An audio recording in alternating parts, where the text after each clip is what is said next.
자, 이번 시간 이제 우리가 고대 정치편입니다. 그래서 단원이 바뀌었어요. 드디어 우리가 제가 그렇게 강조했던 삼국경쟁이에요. 그렇죠?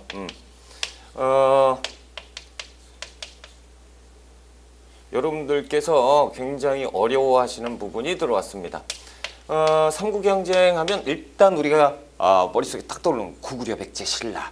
고구려 왕 쫙 나오고 백제, 신라 쫙쫙 나오니까 암기할 것 투성이다 라고 생각하시는데 그렇게 이제 암기라고 생각하시면 절대 공부 못합니다. 그렇죠? 이 방대한 양을. 그래서 이 암기라고 생각하지 마시고 이 흐름이라고 생각을 해보세요. 그래서 옛날 얘기 들은다라고 생각을 해보시고 한번 들어가는 거예요. 자, 일단 저번 시간에 우리가 연맹국가를 공부했습니다. 그렇죠? 연맹국가 단계에서 이제 어떻게 간다? 중앙집권국가로 넘어갑니다. 중앙집권 말 그대로 중앙으로 권력이 모이는 거예요. 그렇죠? 그래서 중앙으로 권력이 모이는 국가, 중앙집권. 다시 얘기하면 중앙은 뭡니까? 왕이죠. 그래서 왕권이 강해졌다라는 거. 왕권 강화. 그렇다면 이제 연맹국가하고 이 중앙집권국가하고 가장 큰 차이점 왕권 강화인데 왕권 강화의 요소가 어떤 것들이 있느냐? 일단 왕위 부자상속입니다. 그래서 부자상속이 되는 것 첫 번째. 그리고 이제 율령을 반포하는 거, 그렇죠? 법이 들어가는 거, 그리고 그 또 어떤 것들이 있을까? 불교 수용, 불교를 수용한다라는 것인데, 자, 이게 이제 큰 틀에서 봤을 때 중앙집권화 요소입니다. 왜 이런 일들이 있냐면 연맹국가 단계에서는 이제 군장이 지배를 했었잖아요, 그렇죠? 그래서 나를 따르라 그랬는데. 부여 같은 경우 이제 왕국으로 넘어갈 때 부여 같은 경우 왕이 힘이 없었어요. 그러다 보니까 서로 왕을 안 하려고 했었고 왕을 잘못했다가 죽을 수 있죠. 그러니까 이제 점을 쳤고 여러 가지 있었는데 이제부터는 그 단계를 거쳐서 왕이 내 명을 받아서 나를 따르라 그러면 이제 따라오는, 그렇죠? 당연시 여겨지는 것이 중앙집권화 국가입니다. 그렇죠? 그래서 여기에선 고구려, 백제, 신라가 있고 가야는 빠진다고 그랬죠. 가야는 연맹국가, 연맹왕국 단계에서 멸망하기 때문에 왕은 있지만 왕의 힘이 적은 거, 그렇죠? 그래서 왕이 부자상속이라고 했는데 그렇다면 이 이전에는 뭡니까? 형제상속이죠. 자, 형제 A라는 사람이 이제 위독합니다. 그런데 형제들이 있어요. 그러면 자식이 있는데 자식 필요 없어요. 형제 상속일 때는 이 둘이 서로 왕위하겠다고 이제 난리가 나겠죠. 그렇죠? 그러다 보니까 왕이 위독해지면 국가의 비상사태가 생겨요. 그런데 거꾸로 왕이 부자 상속이 되면 자, 이제부터 아들이 상속한다라고 했을 때 이렇게 되면 내가 왕이 될 거야 라고 하면 이건 뭐예요? 반란 세력이 돼버리죠. 형제 상속일 때는 아니었단 말이죠. 이거 근거가 있는 거지만 부자 상속이었을 때는 반란이 돼버려. 그러니까 이 삼촌이 어떻게 도와주죠. 이런 건방진 반란을 진압하고 왕으로 올린다. 다시 얘기하면 왕권이 강해지죠. 탄탄해져요. 자, 율령 반포는 말할 것도 없죠. 법에 의해서 지배되는, 그렇죠? 법치라고는 하기는 좀 그렇지만 왕이 법을 만들었을 때, 그렇죠? 율령 반포, 법에 의해서. 그러니까 내 입에서 나가면 법이 되는 것이고 법은 곧 따라야 되는 것, 그렇죠? 왕권 강화. 불교 수용도 이것도 이해하기 힘든 부분인데 왜 불교 수용이 왕권 강화냐? 자, 불교에는 왕직불 사상이 있습니다. 왕직불 사상. 이름하여 왕이 곧 부처다라는 얘기죠. 다시 얘기하면 왕이 있고 귀족이 있고 평민들이 있고 천민이 있는데요. 자, 왕은 뭡니까? 부처님이에요. 부처님을 거스릴 수가 없죠. 그러니까 이들이 왕에게 함부로 할 수 없어요. 부처님을 거스릴 수가 없죠. 그런데 이렇게 되다 보니까 특권이죠. 왕의 특권을 사상적으로 통합할 수가 있는 것이고 그렇다면 이것을 가지고 이거다 말이죠. 그러면서 귀족들이 미친 듯이 확대시켜요. 그래서 이제 발전을 시킨단 말이죠. 이유는 뭐냐면 자, 왕직불 사상이죠. 귀족은 귀족 양반 할 거 없이 조선시대에, 그렇죠? 갈 거 없이 초기에는 귀족들이 4%밖에 안 됩니다. 그러니까 나머지 8, 90%가 다 요 아래 피지배계층인데 4%밖에 안 됐다는 건 뭐예요? 이 사람들이 생전에, 그러니까 전생에 좋은 일 많이 있기 때문에 귀족으로 태어난 거예요. 만약에 내가 좋은 일 안 했으면 누가 부처님이 이렇게 만들어줬겠어요? 이렇게 살아라라고 했겠지. 그러니까 이것은 뭐예요? 부처님이 귀족들을 지정해 준 거란 말이죠. 그러니까 이 귀족들이 볼 때 이 불교라는 거 엄청나게 좋은 거죠. 그렇죠? 왜? 자신들의 특권을 유지하는데 이만한 명분이 없는 거예요. 부처님이 나를 지정했으니까 니들은 나한테 숙여야 돼. 예, 알겠습니다. 그렇죠? 이런 식으로 되기 때문에 고대 불교는 그 왕권 강화적 요소가 있는 것이 불교입니다. 그래서 이 세 가지를 했을 때 보통 이렇게 세 가지 들어갔을 때 이게 완성이 됐을 때 왕권이 강했다라는 표현을 쓰는 거고, 보통 여기에서 이제 율령만필 불교수용 고구려 같은 경우에 이제 소수리망, 그렇죠? 그러니까 소수리망 많이 들어봤는데, 그렇죠? 왕권을 강화시킨 왕들이다라는 거죠. 자, 그래서 그 56쪽이죠. 고대 국가의 성립 한번 볼게요. 고대 국가의 성립. 중국. 우리나라 역사는요, 중국과 뗄래야 뗄 수가 없습니다. 그렇죠? 중국의 역사와 비슷하게 가죠. 우리나라에서 있는 일, 그래서 우리나라는 어디에서 문화를 수용하죠? 중국에서 문화를 수용합니다. 그래서 이 중국의 시대, 그리고 우리 한국사잖아요. 그렇죠? 우리나라 한국사가 진행되는 시대에 중국의 영향을 많이 받을 수밖에 없어요. 그래서 중국의 역사를 알아야 된다는 거죠. 그래서 중국의 진나라, 그렇죠? 진나라가 있었고 한나라가 있었을 때 한나라가 어디 멸망시켰다고요? 고조선, 그렇죠? 고조선, 한나라 이렇게 이제 되는 것이고, 위초고 삼국시대 있었죠? 위초고 삼국시대 우리가 연맹국가 단계였고, 그렇죠? 그리고 5, 16국 시대 이 뭐냐면 5개 오랑캐예요. 5호. 5개 오랑캐가 16개 나라를 만들었다 죽었다 만들었다 멸망시켰다가 이렇게 했던 것이 5, 16국 시대. 그리고 이제 이들이 이 분열기를 거쳐서 통일왕조로 갑니다. 그래서 2개 남조와 북조 시대로 가는데 이 시기가 좀 길어요. 왜? 우리나라 역사에서 우리가 공부할 거 굉장히 많습니다. 삼국양쟁이 굉장히 활발하게 진행됐을 때거든요. 그래서 고구려의 장수왕 때 남조와 북조 각각 교류를 합니다. 뭐 이렇게 복잡해요? 뭘 복잡해요? 좀 있으면 다 배울 거예요. 그리고 백제는 또 무령왕 때 중국 남조와 또 교류를 하기 때문에 이런 것도 우리가 삼국시대였구나. 좀 볼 필요가 있고, 이것을 이제 남북조를 통일한 왕조가 이제 수나라인데, 수나라가 고구려와 전쟁을 한번 한단 말이죠. 2차례 전쟁을 하면서 멸망의 길로 가요. 고구려가 막아버렸어요. 그래서 수나라 왕조는 딱 2명밖에 없습니다. 수나라 왕은 수나라 왕제가 2명 죽고 나서 그 다음에 당나라가 등장하고요. 당나라가 등장을 했을 때 당의 힘을 도움을 받아가지고 우리가 신라가 통일을 하게 되죠. 그래서 통일신라가 되고요. 시간은 좀 흘러서 통일신라 위에 발해까지 존재를 하게 되는데 이때도 당나라였다라는 거 이렇게 이제 우리가 공부를 하시고요. 그리스 로마 됐고요. 서양사는 뭐 됐습니다. 자, 그리고 이제 이번에 고대 국가 형성 과정인데 이것은 이 내용을 설명을 드린 거예요. 그래서 중앙집권화로 가는 단계를 얘기하고 있고, 그 아래서 이제 그 왕들의 그 주요 왕들을 시기별로 제가 표로 정리를 해놨어요. 엄청 좋지요. 그렇죠?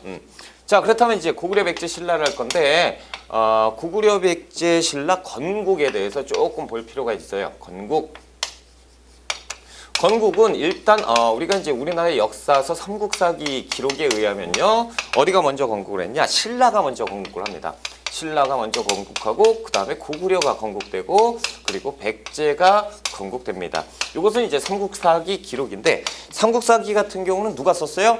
김부식이 썼습니다. 그래서 삼국사기의 기록은 좀 신라 중점으로 썼기 때문에 기록에 의하면 신라가 제일 먼저 박혁거서에 의해서 먼저 만들어지고, 그 다음에 이제 고구려 만들어졌고, 그 다음에 온조에 의해서 백제가 만들어졌다. 그래서 만들어진 시기는 이렇게 되고, 발전이 되는 시기는 고구려. 그렇죠? 고구려가 먼저 발전되고 백제가 그 다음에, 그리고 신라가 나중에 발전되죠. 이런 식. 그렇죠? 아무튼 건국은 신라가 제일 빨랐다. 이런 것들. 요거에 대해서 말도 안 되는 소리 하지 마세요 라고 하시는 분들은 안 됩니다. 왜? 저는 기록의 근거에서 말씀드린 거예요. 시험에는 안 나와요. 그렇죠? 어디가 먼저 빨리 만들었느냐 이런 건 시험에 안 나오죠. 자, 그렇다면 이제 우리가 본격적으로 삼국양쟁을 들어갑시다. 고구려 백제 신라인데요. 삼국은 일단 1세기부터 우리가 공부를 할 거고 7세기 때까지. 그래서 7세기 때까지 우리가 갑니다. 그러면 거의 한 700년, 그렇죠? 이렇게 700년 정도의 역사를 싹 공부를 할 거예요. 그래서 676년에 문무왕이 그 누구냐면 그 신라의 왕인데요. 그 김춘추 있죠? 김춘추가 왕이 돼요. 무열왕의 아들이 이제 문무왕인데 그분이 고구려 백제 신라를 통일하는 거 676년. 그래서 7세기까지입니다. 요렇게 하면서 고구려 백제 신라가 없어지는데요. 그 과정을 한번 공부를 해보자라는 거예요. 그래서 이것을 통째로 1세기부터 7세기까지 하려면 힘들죠. 그래서 세기별로 좀 나눴어요. 1세기에서 3세기. 그래서 삼국의 항쟁 초반을 공부를 한번 해보자라는 거예요. 1세기부터 3세기까지는 누가 번성을 했겠냐? 고구려. 그렇죠? 그래서 번성된 시점 고구려 먼저 했고 그 다음에 백제니까 실질적으로 4세기 때 신라가 등장을 해요.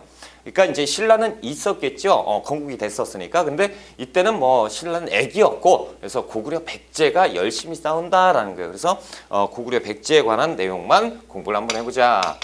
자, 유리왕이 이제 고구려 왕입니다. 유리왕은 우리가 저번 시간에도 잠깐 건드렸어요. 뭡니까? 졸본성에서 국내성으로 천도합니다. 그렇죠? 졸본에서 국내성으로 천도를 했어요. 그래서 이제 국내성 시대가 열리는 것이고 이 조금 이따 저기 가면 5세기 때 평양성으로 천도하는 왕이 있으니 그것이 장수왕이에요. 장수왕 때부터 평양성 시대 5세기. 그러니까 지금은 뭡니까? 1세기 때 국내성 시대. 그래서 5세기 때까지 국내성 시대로 가는 것. 그래서 유리왕이 수도를 옮겼고요. 그리고 1세기 태종왕 때 옥저를 복속합니다. 그래서 옥저를 복속시켜서 공납을 받아요. 그러면 선생님 옥저를 이때 망가뜨려서 흡수를 했습니까? 아니요. 옥저 동에는요. 얘들은 고구려에 이제 공납을 바쳤고요. 지배를 받게 돼요. 그렇죠? 직접적인 지배든 간접적인 지배든 이 옥저 동에는요. 한 5세기 정도에 흡수 통합 분리 막 이렇게 되면서 그때 이제 자생적으로 없어지게 되는 것이 옥저 동이에요. 아무튼 이제 그 옥저가 언제 망했느냐, 동해가 언제 망했느냐 시험에 안 나옵니다. 됐고 그렇게만 알고 계세요. 그래서 태조왕 때부터 옥저는 고구려에 공납을 바쳤다라고만 기억하시면 되고요. 2세기 때 고국천왕이에요. 선생님 왜 백제 얘기는 안 하십니까? 백제는 3세기 때 나와요. 3세기 때 백제. 자 일단 고국천왕 2세기 때인데요. 이때는 이제 그 여러 가지 중에 왕위를 부자상속합니다.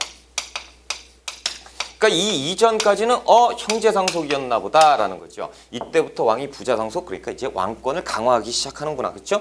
그리고 진대법을 시행하는데요. 이 진대법이라는 것이 빈민을 구제하는 방법입니다. 춘대춘합제도인데 봄 그리고 가을인데 추수를 가을에 하지요. 가을에 했는데 흉년이 들어버렸어요. 흉년이 들면 겨울까지는 먹고 사는데 봄부터는 힘들지요. 그러다 보니까 곡식을 빌려요. 누구에게? 귀족에게 빌린단 말이죠. 이 귀족에게 빌렸는데 또 흉년이 들어버렸어. 그럼 가을에 갚아야 되는데 이자가 너무 세지요. 그럼 못 갚아요. 흉년. 그래서 야 갚아라. 갚을 수가 없는데요. 뭐가 없어요. 그럼 몸으로 대신에 해서 이때 굉장히 급속하게 증가를 했던 것이 뭐냐면 노비입니다. 채무 노비가 급증을 해버려요. 그러니까 이 채무 노비, 이 평민이었는데 노비가 다 돼버리니까 국가 휘청휘청하죠. 왜? 국가의 재정을 담당했던 것은 평민들인데 평민이 줄어버려요. 천민이 돼버렸잖아요. 노비가. 그렇죠?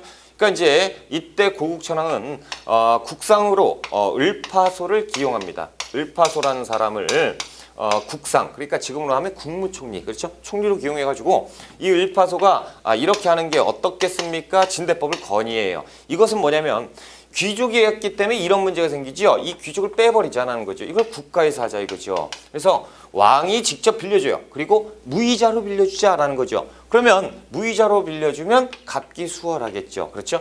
그래서 이 채무 노비가 되는 방법을 원천봉쇄한 거죠. 그러니까 이제 왕이 고마워요, 안 고마워요? 고맙죠. 그래서 고국천왕 때 진대법은 왕권 강화이면서 빈민구제법이다라는 거 이렇게 이제 보시고요. 자, 그러다 보니까 이렇게 보니까 이제 왕권이 조금씩 강해지고 있죠. 나를 따르라, 예, 폐하 이렇게 되겠죠. 그러니까 이제 동천왕 때 3세기 때요. 이제 2세기 고국천왕 그리고 3세기 때 동천왕이 등장을 합니다. 동천왕 왠지 뭐 할 것 같죠, 그렇죠? 이 동천왕은요 당시에 고구려가 이제 강대국이 돼가고 있어요, 그렇죠? 영역이 확장돼 가고 있습니다. 자, 그런데 이 고구려는 한 가지 문제가 있어요. 뭐 이 중국 애들하고 관계가 안 좋죠. 위초고 삼국 시대잖아요, 그렇죠? 근데 이 위초고 삼국 시대에 누가 위나라가요 이 중국을 통일하게 생긴 거야. 그러니까 불안한 거예요. 왜? 위나라 삼국지 위서 동의전 봤죠? 어때요? 고구려 계속 약탈해요. 그러니까 관계가 안 좋죠. 근데 얘들이 통일하면 어떻게 되겠어요? 고구려 치겠죠. 복수다라는 거죠. 그러니까 이 동천왕 같은 경우는 야, 이거 안 되겠다. 그래서 얘들이 통일하기 전에 우리가 먼저 위나라 뒤 후방을 공격해서 어느 정도 그 자리를 구축해놔야겠다라는 생각하에 위나라를 공격을 했는데 이거 어쩝니까?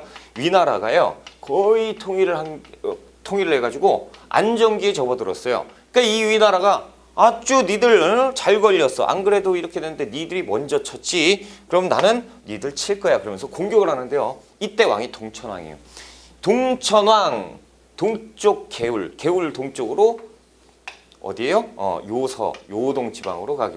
다시 얘기하면 이쪽으로 도망가게 되는 거죠. 그렇죠? 그래서 도망가는 게 문제가 아니고요. 위나라가 쳐들어와 가지고 고구려를 아주 박살내 버립니다. 그래서 고구려가 이때 엄청 휘청휘청 되게 되는데 이것이 동천왕 때예요. 그래서 요하강 동쪽으로 이동하게 됐다. 이름 자체가 동천왕이죠. 그래서 이때 국가 위기에 처한다라는 거죠. 자, 이렇게 되는 것이 3세기 때예요. 고구려 입장에서는 왜 백제 같은 경우는 건들지 않았을까요? 백제 고구려요? 고구려는 강한 나라죠. 백제 이 조그마한 나라 같은 거는 필요가 없다라는 거죠. 그 중원 대륙, 그렇죠. 중국으로 갈 것이다. 이것이 고구려였어요. 스케일이 틀리죠.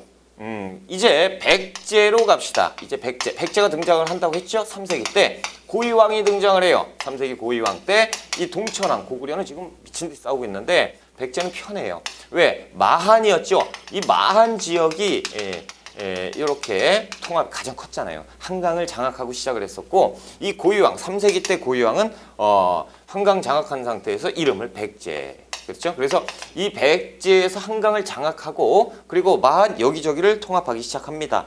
자, 그리고 율령을 반포하고요. 법을 만들었어요. 와, 고구려는 지금 법 없죠. 그런데 법을 만들었어요. 그러니까 이제 체제 정비가 빨랐다라는 건데, 자, 일단 육좌평 16관 등. 여러분, 이게 뭐냐면 좌평은 뭐냐면 왕 밑에요. 6명의 장관이 있는 거예요. 육좌평. 그렇죠? 이 육좌평 중에 최우두머리는 상좌평이라고 하는 것이고, 자, 16관 등은 뭐예요? 공무원 체계. 1관 등부터 17관, 16. 그러면 지금 뭡니까? 이게 우리 지금 9급 공무원까지 있죠. 16급 공무원까지 체계를 만들어 놓은 것이 백제예요. 고구려는요 아직 체계 안 잡혔어요. 근데 백제는 벌써 체계를 잡아놨죠. 그러니까 이제 여기에서 딱 봤을 때 그리고 이제 고위왕 같은 경우는요 관복제를 시행합니다. 이건 뭐냐 관리의 복색을 입혀놓은 거죠. 그래서 자색, 빨간색 그리고 청색 뭐 이런 식으로 복색을 입혀놓은 거죠. 그러면 나이가 이제 20살짜리인데 자색을 입었어요. 나는 40살짜리인데 청색을 입었어요. 나이가 누가 많아요? 얘가 많은데 하급관원이죠. 그래도 옷색만 봐도 가서 어르신 오셨어요. 인사를 하게 되는 거죠. 위계질서가 잡혀버리는 거예요. 근데 이제 고구려는 힘, 그렇죠? 백제는 관료체제가 시스템이 잡혀있는 거죠. 신라는요. 아이 뭐야 지금 조용히 하고 있잖아요. 그렇죠. 조용합니다. 그렇죠. 지금 신라 같은 경우는. 근데 백제가 왜 이렇게 그 위계질서 확립 그러니까 관료체제가 먼저 시작될 수 있었느냐. 비밀은 여기 있어요. 낭랑과 대방이 있잖아요. 그렇죠. 이 항구년이 아직 살아있단 말이죠. 3세기 때 고구려는 지금 이 중국하고 전쟁을 하고 있어요. 엄청 시끄럽잖아요. 그렇죠. 근데 이쪽은요 편안하죠. 이 완충 역할을 하기 때문에 얘들 거쳐와야 되기 때문에 이쪽은 전쟁과 아무 상관이 없어져요. 그러다 보니까 얘들은 편안한 상태에서 한 단계 한 단계 밟아갈 수가 있는 거죠. 그래서 관료체제는 백제가 훨씬 더 빨랐고 그리고 이 그 시스템 자체도 고구려보다 훨씬 안정적으로 시작을 한다라는 거예요. 그러니까 지금 1세기에서 3세기 때 고구려 같은 경우는 어떻게 와 이걸로 갔다면 백제 같은 경우는 차분하게 하나하나 이렇게 해서 자 딱딱 9급 공무원 어떻다 2급 공무원 어떻다 그러면서 이제 관료를 시스템을 체계화시키고 있죠. 이 차이가 있어요. 이때 3세기 때 신라는 뭐예요? 사로국이죠. 사로국은 막 놀고 있는 거고 됐습니다. 자 이렇게 됐어요. 그러니까 지금 고구려 입장에서 백제 입장은 지금 편하고요. 말할 것도 없고 체제 정비에 박차를 가하는 것이 백제. 근데 고구려 같은 경우는 지금 어때요? 이를 갈고 있어요. 그렇죠? 지금 예전에 중국한테 두드려 맞았거든요. 이 중국 복수할 거야 이렇게 되겠죠. 근데 위나라가요. 왜 고구려를 안 먹고 집에 갔을까요? 위나라가 만든 지 얼마 안 됐잖아요. 그러니까 위나라가 이제 다시 가서 체제 정비도 하고 자기들 하기 바쁜데 잠깐 왔던 거잖아요. 그렇죠? 그러니까 먼저 선방 쳤으니까 내가 너 혼내줄 거야. 그럼 혼냈어요? 그럼 이제 빨리 들어가야죠. 좀 있어 언제든지 고구려는 멸망시킬 수 있고 우리 집 안방을 빨리 정비하자. 그런 의미에서 다시 퇴각하게 되는 거예요. 그때 고구려는 어때요? 두드려 맞았죠? 열맞죠? 원수가 생겼죠? 저거 복수할 거야. 이렇게 되는 거죠. 자, 56쪽에 그 판서는 정리하시면 안 된다 그랬죠? 여기 판서 미리 보기 다 있어요. 자, 동그라미 1번 고구려. 성립 부여의 유의민 세력 누굽니까? 주몽이죠. 그렇죠? 그래서 고구려의 시대 구분을 내놨어요. 졸본성 시대, 국내성, 그리고 평양성 시대로 간다. 자, 니은번 유리왕 수도를 천도했고요. 국내성으로. 디귿번 태조왕 때 맨 끝에 보면 옥절을 복속하지요. 자, 리을번 고국천왕입니다. 그래서 2세기 때죠. 쭉 뒤에 보면 왕이 부자 상속되어 있고 진대법 누구? 을파소 체크하시고 넘어갈게요. 자, 을파소의 그 진대법 있죠? 고구려 진대법 겨울의 왕 고국천왕이에요. 그래서 왕 밑줄 딱 쳐놓으면 누구냐? 고국천왕이다. 이렇게 보시면 돼요.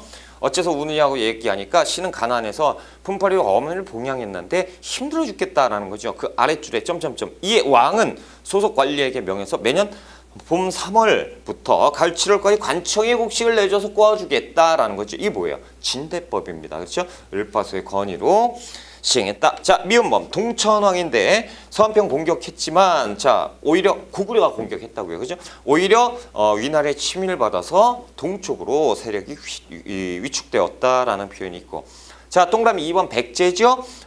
성립 한강 유역의 토착 세력. 그래서 고구려 계통이 유임이 내려오죠. 온조가 내려와서 나라를 세웠으니 그것이 백제다. 자, 그래서 백제 시대 구분은 매우 중요합니다. 그래서 3세기 고이왕, 근초광, 침류왕, 비유왕, 계로왕까지가 한성시대예요. 수도가 서울 한성이었을 때 한성시대. 그리고 문주왕, 동성왕, 무령왕 때까지가 수도를 옮깁니다. 그 고구려에게 공격을 받아서 수도를 아래쪽으로 청도하게 돼요. 그래서 공주로 가는데 그것이 이제 웅진성 시대. 그리고 이제 세력을 무령왕 때 키우고요.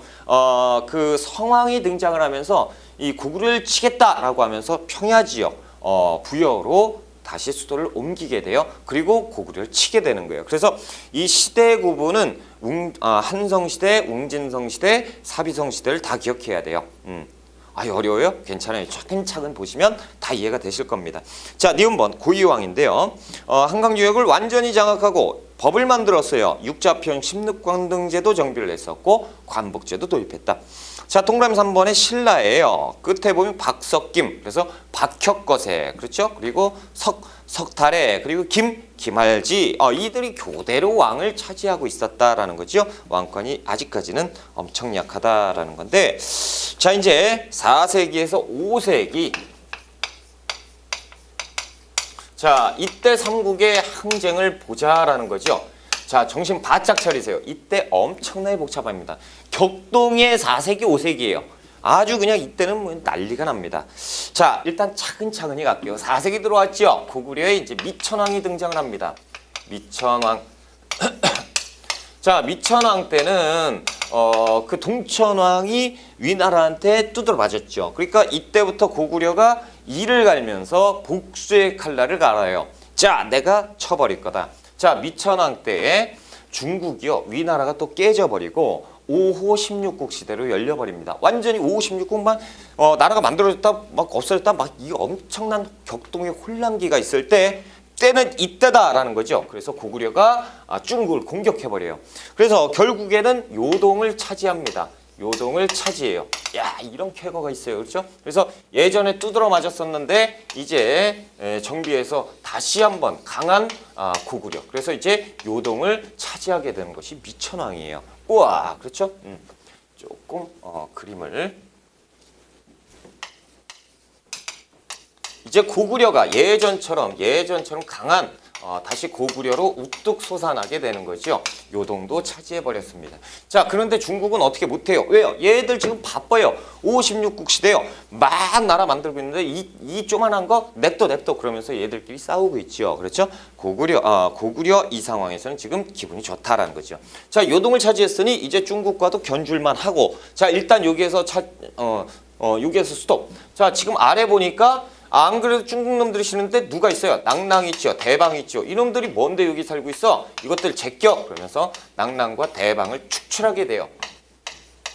그래서 낭낭군을 제거했다. 이제부터 한반도 내에 한 군현이 소멸되게 되는 거죠. 자, 이렇게 됐는데 지금 고구려 피맛을 봤지요. 열받았죠. 와, 막 이러고 있을 때 얘들을 제껴버렸어요. 근데 얘들하고 제끼고 나니까 누가 등장을 해요? 백제가 등장하죠. 그렇죠? 백제와 여기에서 국경을 맞닿게 되게 되는 것이 4세기 고구려입니다. 자, 4세기 미천왕 때 이렇게 돼버리니까 백제가 긴장을 타게 되지요. 왜요? 이 위에 있었던 애들 낭낭대방 얘들 한군현 애들은 뭐 기죽어서 친하게 지내 막 그러고 어느 정도 친분이 있었던 상태인데 얘들이 죽어버렸어요. 근데 백제 입장에서 보니까 깡패들이 내려온 거야. 확 막 피 흘리고 뭐야 막 그러고 있으니까 갑자기 긴장감이 형성이 되는 것이 이 당시 4세기 때입니다. 그러니까 이 4세기 때는 고구려는 백제 따위는 보이지 않아요. 중국을 먹어야겠다. 그러기 위해서 여기 싹 다 쓸어버리고 중국 가자. 이런 마인드였고 백제 같은 경우는 이게 아니죠. 얘들 봐라. 근데 백제는 지금 뭐 했죠? 3세기 때 체제 정비 다 했습니다. 왕권도 강해요. 나를 따르라. 예, 배야. 이렇게 될 텐데 고구려가 이렇게 돼버렸어요. 그러니까 여기에서 욕을 하기 시작하는 거죠. 서로. 야, 이렇게 되는 거고 긴장감이 형성됐을 때 백제는 가만히 생각해 보니까 이 고구려는 다음 수순 백제고 요쪽 땅 다 먹을 것 같거든요. 그 다음에 백제를 공격하기 위해서 얘들이 어딜 쳐요? 중국을 친단 말이에요. 중국을 치면서 만약에 중국을 이 기세로 몰아간다면 이렇게 확장을 할 가능성이 크죠. 배로 타고 요서 먹고 이렇게 산둥 지방 먹고 요서 지방 육전. 그래서 수륙 양면을 이렇게 먹을 수가 있잖아요. 게다가 요 옆에 이 사로국 같은 건 그냥 먹으니까 먹고 나면 사면초가죠. 백제는 긴장을 타게 되고 이때 백제 왕이 누구냐면 근초고왕입니다. 4세기 근초고왕은 이거 봐라. 고구려가 팽창하는데 이것을 멈출 필요가 있다는 거죠. 그렇다면 간단한 거 아니냐. 우리는 어디로 가면 돼? 얘들 길목을 막으면 되는 거 아니야. 어디 가요? 요서지방을 가버립니다. 요서지방 가가지고 고구려가 오는 걸 막고 있는 거예요. 와, 황당하죠? 고구려가 딱 보니까 황당해요.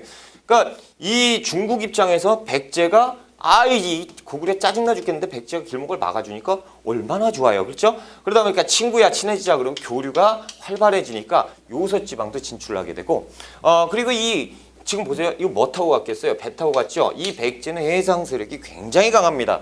그러다 보니까 이 모질란 나라 불쌍한 나라 일본 있죠? 일본 얘들한테 문화 교류를 해줘요. 그러니까 우리가 좀 알려줄게 그러면서 가서 얘들에게 도움을 막 주죠. 그래서 규슈 지방을 진출하게 되는 거예요. 자, 보세요. 뭐 어때요? 제일 강한 나라가 어디 같아요? 백제죠. 지금 보면 해상을 요서 먹었지, 산동 먹었지, 일본까지 갔죠. 이것이 4세기 백제 근초고왕 때입니다. 그래서 4세기 백제 근초고왕을 뭐라고 부릅니까? 백제 전성기라고 부르잖아요. 이 그림이 나오면 근초고왕이다라는 거죠. 그럼 근초고왕이 요서로 왜 진출을 했죠? 이 고구려 미천왕 때문 아닙니까? 그렇죠? 그러니까 요동을 먹었으니 요서를 가린 거예요. 그러니까 우리가 이걸 몰랐을 땐 그냥 단순히 외우니까 얼마나 힘들어요. 그렇죠? 자, 근초고왕 같은 경우는 일단 마한을 완전히 정복합니다. 아직 그 이전에 마한을 통합하지는 못했는데 근초고왕 때 싹 다 정리를 해버려요. 자, 그리고 요서 산둥 규슈로 진출을 해버렸죠. 그렇죠? 이 의미는 고구려 때문이다라는 거 이것도 이제 보시고 자, 그렇다면 이 규슈에 가서요 근초광이 애들 불쌍하니까 이 멋진 금속 뭐예요? 칠지도를 하사하게 되거든요. 일본 놈들이 있죠. 야, 우리가 준 거야. 말도 안 되는 소리인데 아무튼 칠지도를 우리가 또 하사를 했었다. 일본 외왕에게. 자, 불쌍한 놈들 이거 받아. 예, 배야. 그러고 받았다라는 거죠. 이것이 칠지도. 그리고 왕위도 부자상속을 하고요. 이제 왕위가 부자상속됐다라는 건 왕권이 강했고, 이 왕권 강한 거 이 그림만 봐도 알 수 있잖아요. 그렇죠? 왕권이 엄청나게 강했다. 그리고 이제부터 우리나라 백제 내가 왕이고 우리나라는 굉장히 뛰어난 나라, 강대국이다. 그러니까 고흥 일로 와봐라고 얘기하고 우리나라 역사를 다시 정리해라고 해서 역사서를 썼으니 그것이 백제석입니다. 그래서 당시에 박사 고흥, 박사가 뭡니까? 뭐 지금 석박사 있잖아요. 그런 개념으로 보시면 되고요. 고흥을 시켜서 백제 역사서 서기도 썼던 것이 근초광이에요.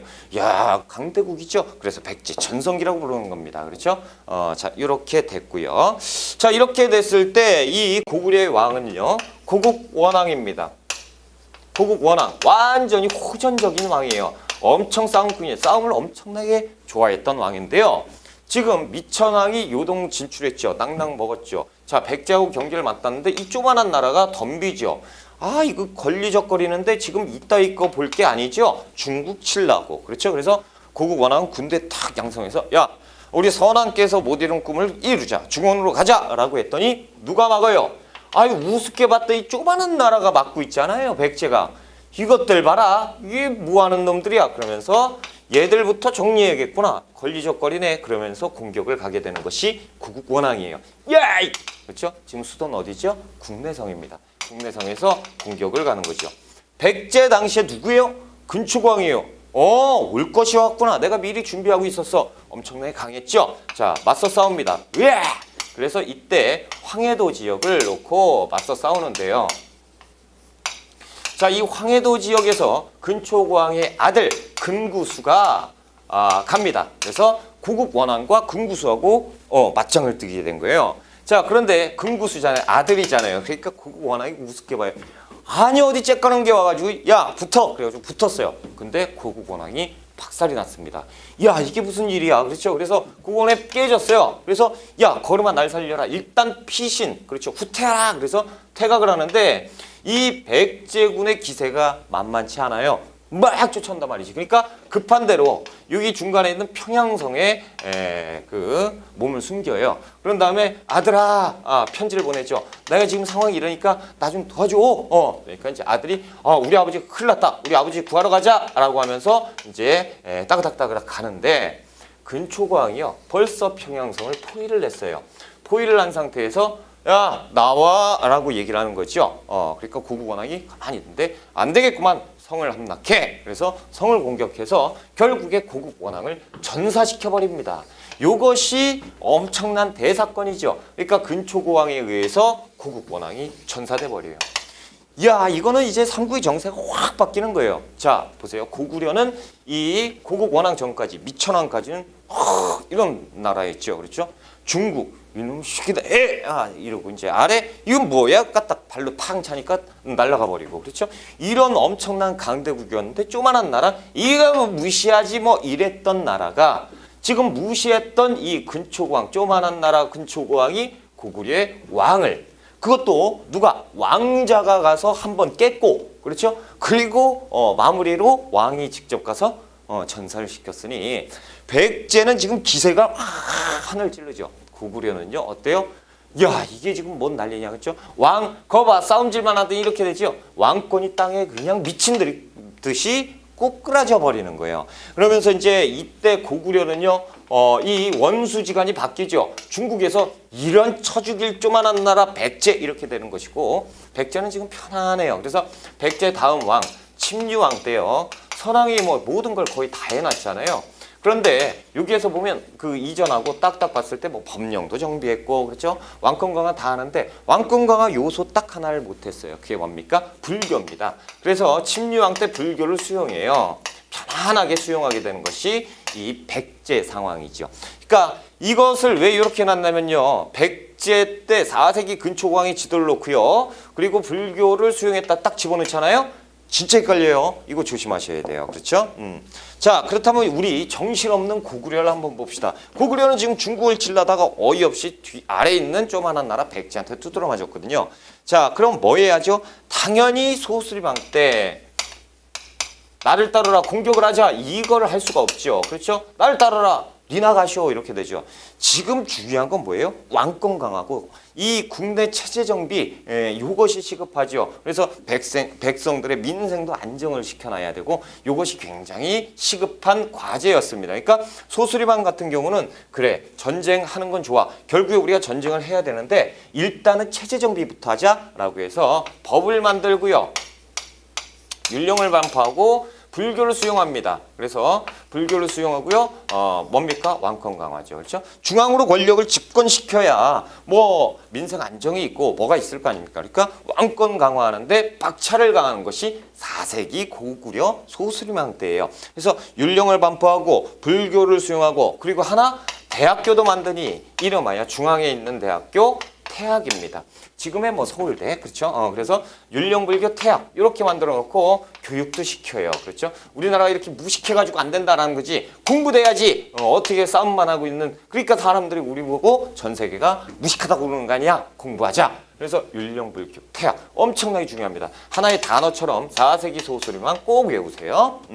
자, 이렇게 되면서 소수리방 때 체제 정비를 하고 있고요. 그리고 이제 신라로 가볼까요? 신라에 가면 이제 누가 등장하냐면 뇌물 마립간이 등장을 합니다. 뇌물 마립간.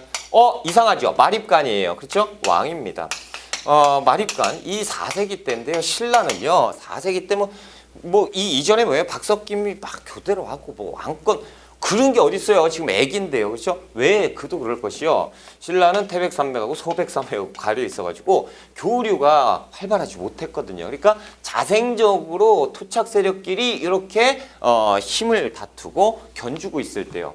그러다 보니까 왕호라는 칭호는 아직 못 쓰고요. 왕호라는 칭호는 6세기 때 써요. 그래서 신라는 거서간, 차차웅, 이사금, 마립간 왕이라는 표현을 쓰게 되는데 이 신라의 왕호 변천이에요. 그래서 앞잡아서 욕 아니에요. 거차 임마! 라고 외우면 돼요. 자, 그래서 이 마립간 시대인데요.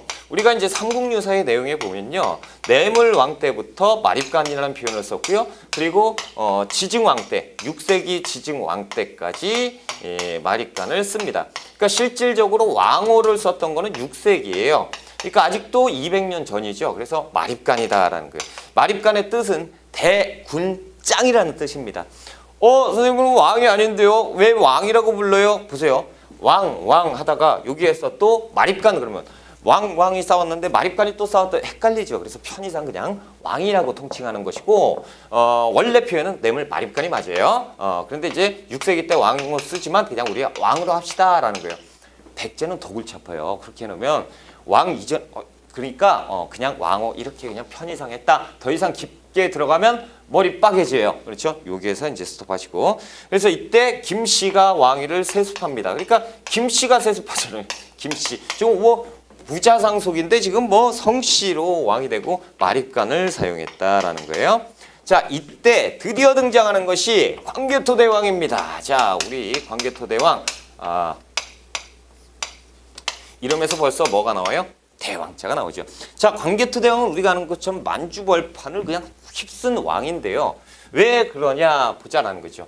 자, 광개토대왕 이전에 이 소수림 왕이 체제 정비를 다 해놓고 그렇죠? 그래서 그 다음 왕 이렇게 해서 체제 정비를 해서 왕권 강화를 시켰습니다.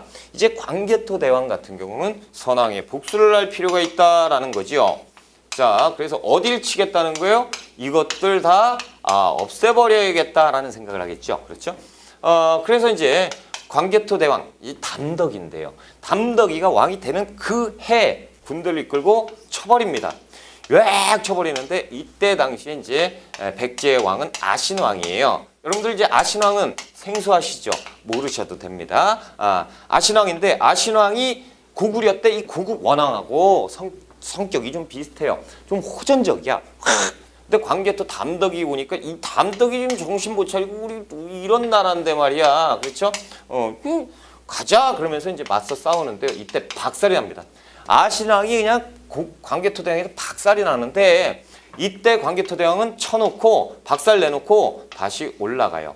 이유는 왜 그러냐면 고구려가 이렇게 해서 공격을 했더니 이 변방의 유목민들이요. 때는 이때다 하고 계속 고구려의 국경을 침범하고 고구려를 공격하거든. 그러니까 이건 안 되겠다. 조만한 나라 칠라다가 우리가 흔들리겠다. 그래서 다시 후퇴하고요. 퇴각해서 고구려 광개토대왕은 다시 이제 생각을 바꾸죠. 이거 봐라. 요거 쬐깐한 것 한번 공격해봤더니 이거 별거 아니구만. 근데 이놈들이 문제네. 이놈들부터 정벌을 하자. 그래서 그 군대를 이끌고요. 거꾸로 가버립니다. 예이! 그러면서 만주로 이동을 하는데 이때 다 만주 지역을 정벌을 해버려요. 요동과 만주를 다 정벌해버립니다. 그래서 이 정사에는 그 표현이 없지만 야사에는 이 광개토대왕이 국경을 설정합니다. 자, 여기가 이제 고구려입니다. 오면 죽는 거예요 라고 얘기를 했지만 실질적으로 이 반경 몇 킬로 안에는 사람이 안 살았대요. 아예 그냥 조금만 넘으면 그냥 그 부족이 그냥 멸망을 해버리니까 안 살았다고 합니다. 그러니까 광개토대왕이 엄청나게 강한 모습을 여기에서 볼 수가 있고, 그렇죠? 그래서 광개토대왕이 이제 안정이 됐죠. 야, 이제 됐어, 이제.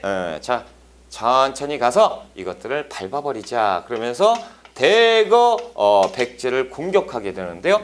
이때 당시 아신왕은 한번 전쟁을 해봤죠. 자, 우리도 총공세다. 그러고 전면전을 여기에서 터뜨리게 되는데요. 결국의 결과는 광개토대왕이 아신왕을 박살내버리죠. 그러면서 이 어디까지 가냐면 한강 이북을 싹 다 먹어버립니다. 이놈의 시기들이 그러면서 박살을 내는데 이때 더 내려갈 수가 없겠죠. 그러니까 아신왕이 거기서 무릎을 탁 꿇어요. 폐하 죄송합니다. 그러면서 눈물 뚝뚝 흘리면서 제가 잘못했습니다. 저희 좀 봐주세요. 대국이 소국을 이렇게 함부로 하시면 안 되는 거 아닙니까? 항복했습니다. 라고 하니까 광개토대왕이 아씨 일어나 이렇게 되는 거죠. 야, 내가 원래 말이야 이 백제라는 쪼약간한 나라 이거 다 없애버리려고 그랬거든. 이거 어디 건방지게 우리를 근데 대국으로서 소국이 이렇게 했다면 용서도 받아줄 줄 알아야 대국인 거야. 좋다. 네의 사과를 받아주겠다. 대신 니들은 우리의 속국으로서 우리에게 앞으로 공납을 바쳐라. 그리고 한강 이북 땅 요거는 이제 고구려니까 그런 줄 알아? 예, 배야. 이렇게 되는 거죠. 아신왕은 실질적으로 거기서 눈물 뚝뚝 흘리면서 한편으로는 담덕이 내가 나중에 너 죽여버릴 거야. 뭐 이런 복수의 칼날을 갈고 있었고 거칠에만 이제 죄송합니다. 이렇게 된 거죠. 그러면서 좀 아쉽긴 한데 그래 좋아. 나 다시 올라갈게. 자, 이런 상황이 돼버리는 거예요. 아신왕은 아주 열이 받습니다. 완전히 백제가 국제적 망신 이런 망신이 없죠. 그러니까 이제 아신왕은 그쪽에서 머리를 쓰게 되는 거죠. 야, 일본 일로 와봐. 예, 일본 사신을 불러요. 가야 니네들로 와. 예, 그래서 부르죠. 중국 니들로 와. 근데 중국은 안 와요. 그렇죠? 중국은 왔다가 얘기 들어보니까 이제 황당하거든요. 그러니까 이제 지켜보자 이런 입장인데 아무튼 아신왕이 얘기합니다. 자, 내가 이 굴욕당한 거 알지? 예. 내가 얘 복수를 해야 되거든. 내가 고구려를 깰 건데 일단 고구려랑 전쟁을 전면전을 해봤더니 이거는 역부족이야. 그러니까 일단 한번 방향을 틀어보자. 이 옆에 사로국이라는 놈들 있지. 신라. 그렇죠? 이놈들 아주 쬐깐한 나라 지금 뭐하고 있어요? 이러고 있어요. 그렇죠? 자, 이것들부터 정리하고 일본 해상 공격. 그렇죠? 그리고 이때 정리했을 때 이 중국 니들이 여기 쳐주고 우리가 이렇게 치면 게임 끝나는 거야. 오케이. 일단 시작하자. 예, 알겠습니다. 그래서 이때 왜구가요. 신라에 쳐들어가는 겁니다. 그리고 이때 가야군도 신라에 쳐들어가는 거예요. 이때 당시 신라는 뭐하고 있죠? 뇌물 마립간이에요. 와 이러고 있는데 갑자기 이상한 애들이 기저귀 차고 오지요. 외구 애들이 쳐들어와서 신라를 아주 난리를 펴버리는 거예요. 근데 이때 당시의 사로국은요. 휘청휘청합니다. 나라가 멸망 지경까지 가요. 그러니까 이때 구원 요청을 해야 되는데 이거 뒤에 백그라운드에 백제가 있다는 사실을 알겠죠. 그래도 정보통이 있는데. 그러니까 신라는 어쩔 수 없이 광개토대왕에게 가서 폐하 도와주십시오 라고 서신을 띄어요. 이게 이제 399년에 이런 표현이 나오죠. 노객은 왕꾀기에서 분부를 청합니다라고 얘기를 해요. 노객이란 표현은 뭐냐면 신하의 나라. 그러니까 나는 신하고 당신은 우리를 지배하는 왕 아닙니까? 그렇죠? 왕의 나라. 이런 표현이에요. 그래서 노객은 왕꾀기에서 분부를 청하는데 우리나라에 지금 난리가 났는데 당신들 나라에서 어버이 나라에서 우리 도와줘야 되는 거 아닙니까? 라고 얘기하니까 광개토대왕이 그렇지! 라고 하면서 기병과 보병 5만의 군대를 보내줍니다. 이렇게 보내주고요. 왜 보내줄까요? 신라가 이뻐서? 그렇다기보다 백제가 이 계획을 세우고 있다는 거 광개토대왕이 누구보다 잘 알겠죠. 그러니까 이놈의 자식이 지금 정신 못 차리고 이거 그래 이렇게 해서 아주 여기 박살 내놓고 요거 먹고 이게 없애버리자 이런 생각이죠. 그래서 5만을 보내버렸어요. 당시에 5만 명이면 엄청난 대군입니다. 그러니까 5만 명이 싹 가니까 기병과 보병, 신라에 갔던 왜구들이 싹 다 정리가 돼버렸어요. 게다가 옆에 보니까 이상한 놈들이 와서 까짝대거든. 보니까 가야야, 이건 뭐하는 놈들이야. 그래서 가야도 공격을 하는데 자, 이 가야는요 6가야잖아요. 6개의 연맹국가인데 6개 연맹국가, 이 금관가야라는 곳이 6개의 중심지의 국가였어요. 근데 이때 당시에 고구려 광개토대왕이 공격을 쳐가지고요. 얘들이 거의 멸망 직전까지 가요. 멸망하지 않습니다. 멸망은 6세기 신라 법흥왕 때 멸망을 하는 것이고 이게 완전히 쇠해서 나라가 멸망 지경까지 가니까 이 가야의 중심지가 이제 대가야로 이동하게 돼요. 그래서 이 가야도요. 이 광개토대왕 이 공격을 받기 전 상황, 이때 금관가야, 이때 번성했던 금관가야 번성했을 때를 전기가야라고 하고 이 대가야가 번성한 이 가야 시대를 후기가야 시대라고 합니다. 이것도 알아두셔야 돼요. 그래서 이 A에서 B로 이동하는 이 배경이 무엇이냐? 고구려군의 공격, 광개토대왕의 공격이라고 하시면 정답이에요. 자, 이렇게 되는 건데 그래서 광개토대왕이 신라를 구원합니다. 그래서 이 신라를 구원해요. 5만을 보내서 신라의 왜구를 토벌해 주죠. 이 신라를 구원했다. 이 표현 있죠. 5만 명을 보내서 토벌을 했다. 이것은 광개토 대왕릉 비에 나타나 있는 내용이고요. 그리고 여기에서 이제 신라를 도왔죠. 그러니까 신라 뇌물 마립간이 아이고 감사합니다 그랬는데 광개토 대왕의 군대가 집에를 안 가요. 그러니까 왜 안 가세요? 이제 도와주셨으니까 가셔야지요 라고 얘기하니까 야 봐라 내가 집에 다시 가잖아. 그러면 또 애들이 쳐들어오면 니들 또 도와달라고 할 것이고 또 보내야 되는데 이런 귀찮은 짓을 뭐 하려고 해. 그러지 말고 우리가 니네 이 국경 지역을 방비해 줄게 라는 거예요. 그래서 군사를 주둔해요. 그러니까 신라가 혹을 때려다 혹을 붙인 격이 돼버렸잖아요. 그렇죠? 그래서 이때부터 고구려의 지배를 받게 되는 거예요. 그래서 열받는다 그렇죠? 그런데 이것을 안 좋게 표현하지 말고 좋게 표현해보자라는 거죠. 그래서 이제부터 고구려와 엄청나게 활발한 교류를 했다라는 내용이 좋게 표현이 되는 것이고 안 좋은 건 뭡니까? 이제 신라가 고구려의 내정 간섭을 받게 되는 거예요. 그렇죠? 그래서 이 고구려의 교류 이런 사실은 어떻게 알 수 있느냐? 이 호명 그릇이라는 그릇이 있는데요. 이 호명 그릇은 호우총에서 발견이 되는데 이 호명 그릇 이 아래 보면 요 사발 같은 데인데 이 아래 있죠. 이게 이제 요렇게 돼서 요렇게 밑바닥이라고 하면 이 밑바닥에 광개토지 호태왕 어쩌고저쩌고 써 있어요. 이것이 뭐냐면 광개토대왕을 높여 부르는 거죠. 그래서 광개토대왕이 이렇고 저렇고 해서 칭송하는 뭐 그런 내용인데 이게 호명 그릇에 써 있다라는 거죠. 그래서 이 신라를 구하는 이 전쟁 상황 이런 것은 광개토 대왕 능비에 적혀 있고 그리고 이 이후 상황 그래서 신라의 고구려군을 주둔시켰고 그 이후에 고구려의 영향을 많이 받았고 고구려와 신라의 교류가 활발해졌다라고 하는 것은 호명 그릇에 담겨 있습니다. 이것도 시험 문제 잘 나오는 거예요. 자, 이렇게 돼서 이제 왜구도 토벌했고요. 자, 그의 아들 장수왕이 등장을 합니다. 자, 장수왕. 자, 5세기 때 광개토 대왕의 아들이에요. 장수왕입니다. 자, 이 장수왕은요, 아버지하고 생각이 틀려요. 자, 이 쳐죽일 나라 백제가요, 아버지가 한번 공격을 해가지고 죄송합니다 그래서 무릎을 꿇었으면 꿇은 거지 지금 뒤통수를 날려 이 쳐죽일 나라 백제 얘들을 내가 아주 백제를 싹 다 쓸어버리겠어 라고 그 생각을 하는 것이 장수왕이에요. 이 장수왕 때는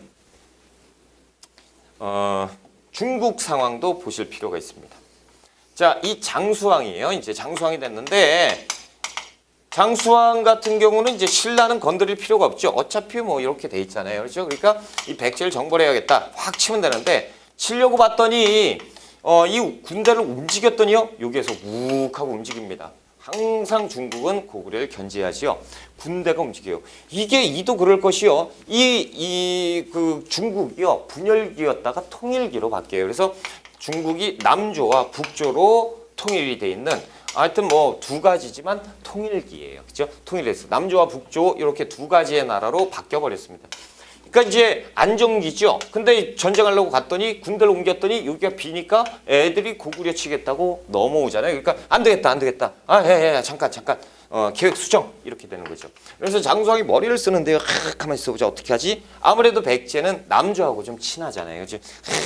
골치 아프다. 이 옮기면 얘들 도와달라고 얘들도 친선 원래 이렇게 있으면 친선과 대립이 계속 반복하지요. 그러니까 얘들이 친하면 나 치면 안 되겠다. 그래 외교적으로 풀자라고 하는 거죠. 그래서 장수왕이 중국 북조와 남조에 사신을 보내요. 동시에 보내놓고 야 북조 우리랑 친한 거 알지? 남조 우리랑 너네랑 친하잖아.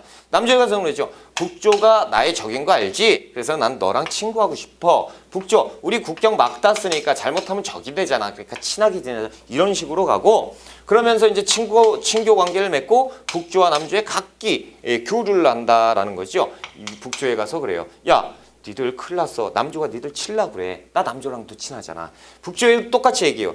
에이 설마 그랬는데 실질적으로 북조에 가서 남조가 움직인다라고 얘기하니까 보니까요. 남조가 진짜 국경지역에 군사를 배치하고 있어요. 북조가 어떻게 이거 봐라 그러면서 되죠. 왜 이렇게 됩니까? 똑같이 동시에 가서 얘기해요. 그러니까 니들 칠걸 쓸데없이 가만히 있는데 이제 긴장 감기를 형성을 하게 되는 것이 장수왕.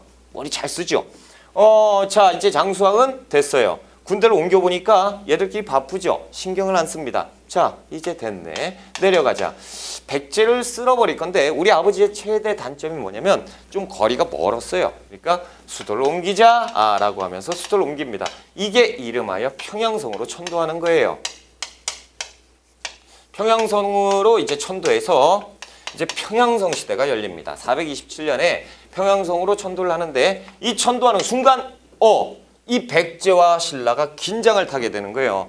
이 당시에 백제는 비유왕이었고 이 신라는 눌지 마립간입니다. 눌지왕인데 자, 이 비유왕과 눌지왕이 야 이거 봐봐. 얘가 지금 왜 천도를 했겠어? 이쪽으로 내려왔다는 거는 여기에서 여기까지 내려왔다는 건 이 내려오기 쉽게 하려고 하는 거야. 신라 니들 안 그래도 이것 때문에 짜증나지 않아? 짜증나. 우리가 동맹을 맺자. 얘들이 이제 바로 이렇게 될 거야. 그래 그래야지 라고 하면서 비유왕과 눌지왕이 동맹을 맺으니 이것이 이른바 백제와 신라 백제 나제 동맹이 체결되는 거예요. 이렇게 해서 나제 동맹이 체결됩니다. 이 평양성 천도라고 하는 것은 이제 앞으로 남쪽으로 진격하겠다. 장수왕의 남진 정책인데요. 이 남진 정책이 평양성 천도입니다. 이 이후에 남진하게 되는 것이고 이때 이것을 견제하기 위해서 비유왕과 눌지왕이 동맹을 맺으니 이것이 나제 동맹이에요. 그래서 백제 이 5세기 때 나제 동맹의 배경은 무엇이냐? 장수왕의 남진 정책. 평양성 천도입니다.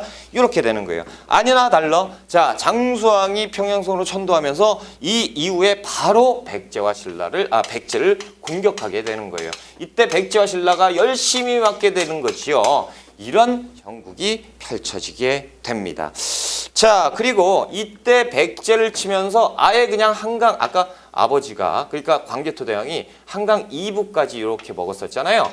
이제는 밑으로 내려와 버렸어요. 왜냐하면 여기에서 왕이 맞서 싸우는데 그 왕이 계로왕입니다. 백제 계로왕인데요. 이 계로왕이 우웅 하고 치니까요. 이 계로왕은 거기에서 맞서 싸웠는데 역부족이죠. 그래서 이때 계로왕이 전사해버려요. 계로왕이 전사했습니다. 그러면서 당시에 이 수도가 어디죠? 한성이에요. 서울이죠. 한성인데 여기 보세요. 백제를 조금 크게 그려줍시다. 한강이죠. 그 고구려가 한강 이북을 장악하고 있었고요. 여기에서 치고 내려오니까 이때 한성인데 수도가 함락돼 버려요. 왕이 죽어버렸어요. 그러니까 이때 백제는요 미친 듯이 왕이 깨져버렸잖아요. 그러니까 정신없이 후퇴하기 바빠요. 이때 고구려군은 내려가야 그러면서 쫓아가게 되는 거고. 그러니까 이때부터 한성이 완전히 그냥 어떻게 고구려 수중으로 떨어졌죠. 이렇게 돼버리고 이때 장수왕은 비석을 세웁니다. 한강에다가. 자, 이것은 중원 고구려인데요. 이 땅은 이제부터 고구려 땅이야 라고 박아버렸어요. 이것이 충주에 있는 중원 고구려비입니다. 이 고구려비를 세우고요. 그 다음에 내려가는데 이때 계로왕 이후에 바로 등장하는 왕이 문주왕이에요. 여기까지만 쓸게요. 문주왕인데 이 문주왕 때요. 계속 내려가다 요 아래 보면 금강이 흘러요. 충청도. 요 밑에까지 내려가면 도저히 답이 안 나오죠. 그러니까 여기에서 배수의 진을 치고 안 되겠다. 여기에서 이 엄청난 고구려군을 막자 하면서 끝까지 막아요. 근데 이 옆에서 신라가 또 도와주잖아요. 그러니까 이 신라도 막아야지. 백제도 안 되겠네. 그러면서 팽팽한 여기에서 줄다리기가 시작되는데요. 이때 수도로 섬겼던 것이 공주입니다. 공주는 천의 요새예요. 이렇게 분지 지역에서 성을 쌓아버렸어요. 그러니까 이제 고구려군이 올라와서 쳐야 되는 거야. 그러니까 여기에서 올라와서 막으니까요. 막히죠. 그래서 장수왕이 끝까지 공격을 했는데 여기에서 스톱 이렇게 되는 거예요. 그러면서 일정 부분 안정기에 접어드는 거죠. 고구려는 이제 됐어 이 정도만 먹었으면 돼. 한강도 먹었고 자 다시 올라가서 여기 군사 배치시키고 올라가서 중국이나 막자 이렇게 되는 것이고 신라도 여기에서 백제와 탄탄하게 교류하면서 이제 계속 막게 되죠. 그러면서 여기에서 서로 여기에서 그냥 왔다 갔다 하는 이 일종의 안정기에 접어들게 되는 거예요. 이것이 이제 문주왕 때입니다. 자, 책으로 한번 볼게요. 자, 책에서 보시면 그래요. 일단 문주왕까지만 좀 할까요? 책을 보는 거는 조금 우리가 다음 시간으로 넘기고 문주왕까지 합시다. 그래서 문주왕까지 우리가 했어요. 그래서 문주왕이 무슨 시대? 웅진성 시대입니다. 좋습니다. 이렇게 하고 우리가 조금 쉬었다가 정리할게요.